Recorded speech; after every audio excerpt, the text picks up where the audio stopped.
What do Prince Harry, Rupert Murdoch, and the Washington Post all have in common? Will Lewis. Back in December of 2023, NPR's David Folkenfick wrote about the new Washington Post CEO who showed up in Prince Harry's court filing against News Corp, which is owned by the Murdoch family. The Duke of Sussex alleges that while Will Lewis was brought on to root out corruption in the newsroom for Rupert Murdoch during the phone hacking scandal of 2011, he actually oversaw a cover-up and the mass deletion of millions of emails. This is nothing new.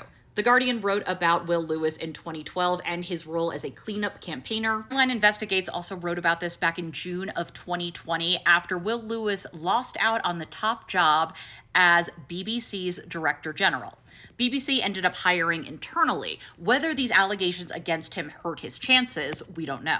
Among the allegations is this one, that 5 million emails were deleted the day before the police met News International to discuss searching the system. Wow, I wonder if the police are involved at all. I wonder if there's any collusion that maybe, I don't know, like they could do an inquiry on, or, oh, wait, that was going to be Leave Us In 2, which was going to look into police collusion with editors, but Prime Minister David Cameron at the time decided it's not necessary. This is all to say that the Washington Post definitely hired Will Lewis knowing about these allegations. In fact, it could be because of these allegations that he was hired for things that he can do behind the scenes. Here's where the story got even more disturbing last week. Folkenfick published a follow-up article for NPR about the Washington Post CEO, Will Lewis, trying to pressure his newsroom chief into killing stories about him and his relationship with Murdoch's media company. There were 2 stories that ran. And not only that,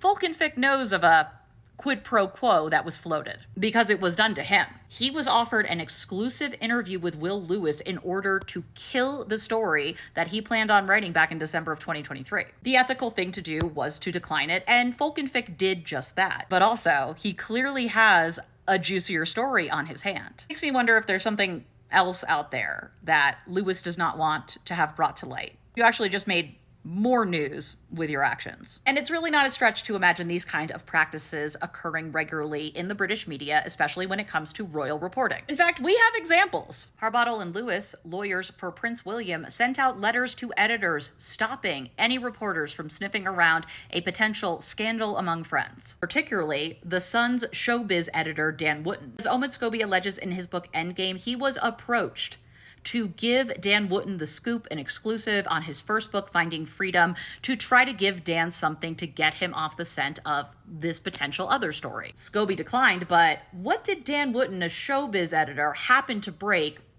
half a year later? Harry and Meghan's exit as working royals. And so when people ask me, why are you so obsessed with the royals? This is why. Obsessed with the media practices because nothing happens in a vacuum. Media malfeasance is just one example of how much the US and the UK have in common. It is incredibly concerning that the Washington Post, whose masthead has been since 2017, democracy dies in darkness. That is a warning, and it's also a call to action. Incredible that the paper that broke Watergate now has a man at its helm accused of massive cover-up for a media conglomerate and trying to use his new position to kill unflattering stories about himself. Globalization makes it impossible to view media corruption as a problem that can be contained to one country.